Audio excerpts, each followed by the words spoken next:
যে ডাকসু এখন যে কাজ করছে, বিশেষ করে জুমা যেহেতু এখানে আছে, জুমার জায়গায় যে কাজটা করছে সেখানে কেমন করছে, আপনাদের সহযোগিতা কি, কেমন দেখতে চান বলেন। ধন্যবাদ আমন্ত্রণ জানানোর জন্য, কথা বলার সুযোগ করে দেওয়ার জন্য। দেখুন, আমরা যেটা বুঝি, মানে আমাদের এটা তো প্রথম নির্বাচন, একটা নতুন সংগঠন, আমরা আমাদের উপরে অনেক প্রত্যাশা ছিল সবার, গণ অভ্যুত্থান থেকে উঠে আসা সংগঠন ওই হিসাবে। কিন্তু আমরা যেটা বুঝেছি আসলে ভোটের মাঠ সেভাবে চলে না যেটা সোশ্যাল মিডিয়ায় দেখা যায়। তো এটা আমাদের জন্য একটা বলতে পারেন আমরা মানে আমরা নিজেরা ওইভাবে চারপাশ থেকে পোট্রে করা হয়েছে আমাদেরকে যে আমরা গণ অভ্যুত্থান থেকে উঠে আসা সংগঠন, মানে ওই মেকানিজমটা আমাদের আছে, কিন্তু ভোটের যে মেকানিজম এটা পুরোপুরি আলাদা।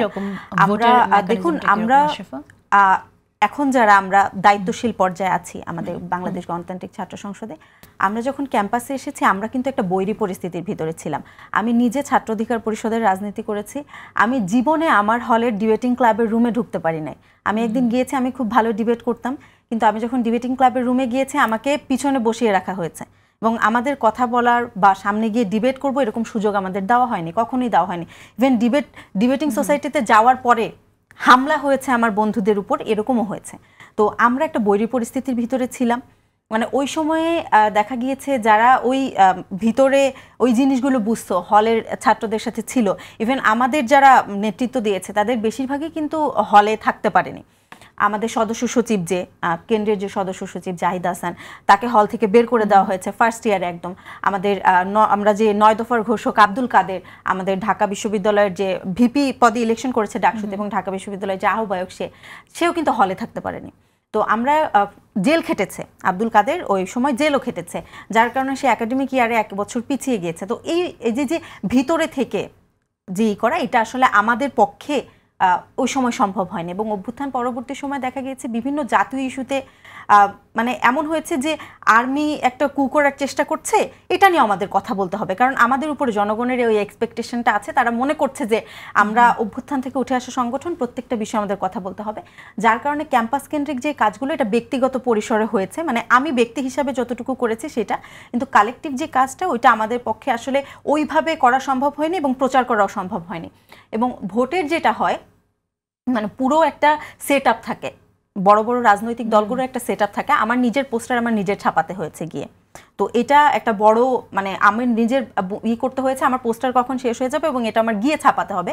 আমি এজিএস ক্যান্ডিডেট ছিলাম আমার প্যানেল থেকে, তো এটা অন্য কোনো প্যানেলে কিন্তু এরকম হয়নি। তো আমাদের এই মেকানিজমগুলো ছিল না, এটা আমাদের ঘাটতি, এটা আমরা স্বীকার করছি। এবং আমাদের সমন্বয়হীনতা ছিল সংগঠনের ভিতরে, যেহেতু নতুন সংগঠন, সবাই অভ্যুত্থানে অংশগ্রহণ করেছে, সবার মনে হয়েছে ডাকসুতে আমি অংশগ্রহণ করতে পারবো, এই জন্য এজিএস এ কিন্তু আমাদের সংগঠন থেকে 5 জন বুঝলাম যে সংগঠনের একটা প্রস্তুতির ব্যাপার থাকে, যেমন নিজের পোস্টার নিজেই ছাপাতে যেতে হচ্ছে। সে জায়গাতে একটু শুনি যে তাহলে ছাত্র দলের ডাকসুতে এরকম ফলাফলের কারণ কি? আমার মনে হয়েছে যে ছাত্র দলের যাদের আমি চিনি, মানে আমি তো অনেকদিন ধরে এই ক্যাম্পাসে প্রায় 19 সাল থেকে রাজনীতির সাথে যুক্ত, তো আমি ছাত্র দলের মানে কাউকে সে ক্যাম্পাসে এসেছে, ভালো মতো পরীক্ষা দিয়েছে এবং বের হয়ে যাচ্ছে এটা কখনো দেখিনি।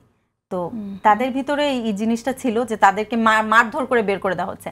আমি খুব ক্লিয়ারলি মনে করতে পারি আবরার ফাহাদের যখন আবরার ফাহাদকে 2019 সালে যখন হত্যা করা হয় বুয়েট ক্যাম্পাসে, তখন ডাকসু ভিপি ছিলেন নুরুল হক নূর ভাই, ওনার নেতৃত্বে একটা মিছিল বের হয় এবং ওই মিছিলে ছাত্রদল থেকে সামনে দাঁড়াতে পেরেছিল মাত্র 2 জন এবং 2 জনই নারী, মানসুরা আলম এবং কানেতে এল আমলাম। আমি ওনাদের 2 জনকে চিনতাম 19 সাল থেকে। বাকিরা ওই দিন হয়তো আসতে পেরেছে, কিন্তু এরপরে আমি দেখেছি তাদের উপর বারবার হামলা হয়েছে, মধুর ক্যান্টিনের সামনে তাদের জামা কাপড় ছিলে ফেলা হয়েছে। আমার মনে হয় যে এখানে একটি আছে। আর তারপরেও যেটা হয়েছে যে তৃণমূলের বিভিন্ন, যেটা আমাদের ক্ষেত্রেও হয়েছে, যে দেখা গিয়েছে বৈষম্য বিরোধী ছাত্র আন্দোলনের চাঁদাবাজির দায়ও আমাদেরকে নিতে হচ্ছে। তো ছাত্রদলের তৃণমূলের একটা যে প্রভাব, এটা ঢাকা বিশ্ববিদ্যালয়ের ছাত্রদল আর তৃণমূলের ছাত্রদল দুইটা আলাদা, কিন্তু তারপরে এই প্রভাবটা কিন্তু রয়ে গেছে, আমার এটা মনে হয়েছে। আর তাদের জিনিসটা তারা ভালো বুঝবে। আমি আমার জায়গা থেকে, আমি অন্য একটা রাজনৈতিক দলের হয়ে বা আমি নিরপেক্ষ জায়গা থেকে বললো আমার মনে হচ্ছে বিশ্লেষণ আর কি, নিরপেক্ষ জায়গা থেকে কি পরিবর্তন আসা দরকার। আপনার প্রভাবিত কতটুকু হন আসলে সাইবারের এই বুলিং এ? দেখুন, আমি এখানে একটা স্পেসিফিক ঘটনার কথা উল্লেখ করতে চাই। 2022 সালে, আমরা 2022 সালের কথা, তখন আমি অনার্স সেকেন্ড ইয়ার শেষ করেছি, এরকম একটা ফেজ চলছে তখন। তো ওই সময়ে আমাদের খুবই বাজেভাবে একটা হ্যারাসমেন্টের ঘটনা ঘটে। সেটা হচ্ছে নরসিংদীর ট্রেন স্টেশনে, রেল স্টেশনে একটা তরুণীর জামা টেনে ছিঁড়ে ফেলার ঘটনা ঘটে, এবং ওইটা ওই সময় আমাদেরকে খুব বেশি নাড়া দিয়েছিল। তো তখন হাসিনার আমল চলে, আসলে ওই সময়ে গিয়ে প্রতিবাদ করা এবং ওইটা হচ্ছে সফলভাবে শেষ করা, এটা খুবই একটা কঠিন একটা ব্যাপার ছিল। তারপরে আমরা বিভিন্নভাবে ওটা প্রতিবাদ করেছি। আমি রাজনীতিতে অ্যাক্টিভ ছিলাম বেশ ভালোই, ছাত্র অধিকার পরিষদের সাথে যুক্ত ছিলাম ওই সময়। তো 2022 সালে আমরা সবাই মিলে একটা হার্মলেস একটা ব্যানারে, যে যেমন খুশি তেমন পড়ো, এরকম একটা ব্যানারে আমরা একটা প্রোগ্রাম করি রাজুতে। তো আমি খুব ভালোভাবে এটা মনে করতে পারি, কারণ ওই প্রোগ্রামের পরে আমি 2024 পর্যন্ত আর কোনো রাজনীতি অ্যাক্টিভিজম আমি থাকতে পারিনি। মানে এত পরিমাণ আমাকে বুলি করা হয়েছে, আমার ফ্যামিলি পর্যন্ত চলে গিয়েছে, এবং আমি অনেক দিন পর্যন্ত আমার বাড়িতে যাইনি এই ঘটনা পরে। কারণ 2022 সালের কথা সেটা, এবং আমার বান্ধবী নুসরাত তাবাসসুমকে এখনও ওই ছবি দিয়ে হ্যারাস করা হয়। তো এটা মানে এমন না যে এই জিনিসগুলো আমি ফেস করিনি, আমি এত বাজেভাবে ফেস করেছি যে আমার মতো মেয়ে যে ফার্স্ট ইয়ারের প্রথম দিন থেকে এসে ভার্সিটিতে এসে প্রতিবাদ করেছে, তার একদম লাইমলাইটের বাইরে চলে যেতে হয়েছে, পুরো রাজনীতি থেকে দূরে সরে যেতে হয়েছে ওই ঘটনার পরে। আমি একটা শাড়ি গ্রামে, মানে আমি সবসময় যারা আমাকে দেখেছে তারা জানে যে আমার খোলা পিঠ দেখেছে এরকম কেউ দেখেনি। আমার শাড়ি ব্লাউজ সবসময় আমার ঘাড় পর্যন্ত থাকে, আমার কোনো জামার গলা এত বড় থাকে না যে ক্লিভেজ দেখা যাবে, আমার জামার হাতা এত ছোট থাকে না যে আমার হাত আমার এই পর্যন্ত, কখনো আমার কোনো এর উপরে আমার জামার হাতা কখনো ওঠে না। তারপরও মানে ওই রকমই ব্লাউজ পরে শাড়ি পরে গিয়েছিলাম, সুন্দর সাজগোজ করে গিয়েছিলাম। তারপরেও ওই একটা ছবির জন্য, কারণ আমার পাশে যে বসা ছিলেন ওয়াসিমা ফারজানা আপু, ওনার একটা ছবির জন্য, মানে উনি একটা ব্লাউজ ছাড়া শাড়ি পরেছিলেন। আমি জানি আজকেও এই ক্লিপ দিয়ে বহুত কথা বলবে যে ও উনি কি সেই নাকি, এই তো ছাত্র সংসদের মুখপাত্র 22 সালের ওই আন্দোলনে ছিল। কারণ তারা এখনো জানে না আমি ওখানে ছিলাম। কারণ আমার ওই এত সুন্দর একটা ছবি, ওখানে আমার হাতে একটা প্ল্যাকার্ড ছিল, সংস্কৃতি কারো বাপের না। হিজাব যেরকম আমার দেশের সংস্কৃতি, শাড়ি যেরকম আমার দেশের সংস্কৃতি, থ্রি পিস যেরকম আমার দেশের সংস্কৃতি, আমার হাতে ওই একই ব্যানার, একই বার্তা ছিল যে সংস্কৃতি কারো বাপের না। কিন্তু ওই ছবিটা আমি এখন আপলোড দিতে পারি না, কারণ ওই ট্রমা আমি এখনো ভুলতে পারি না। আমার 2টা বছর রাজনীতি থেকে দূরে থাকতে হয়েছে, আমার 2টা বছর আমার ফেসবুক প্রোফাইল আমি ওর পরপর লক করে দিয়েছি।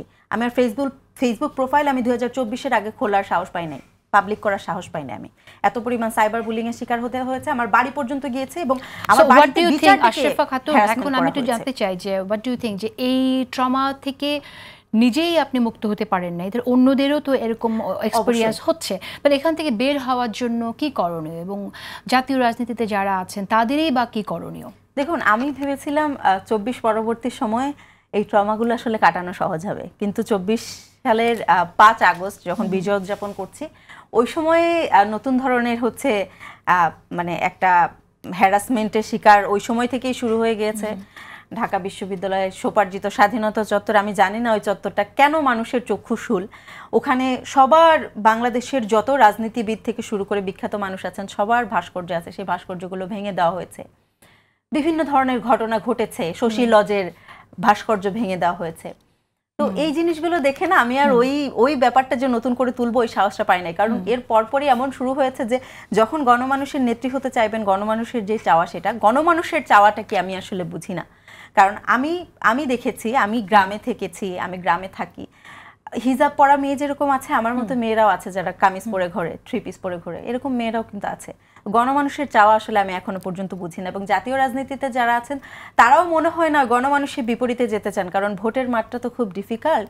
ভোটের মাঠে ওই হাসিনাও দেখা গিয়েছে যে তসবি টিপত নির্বাচনের আগ দিয়ে।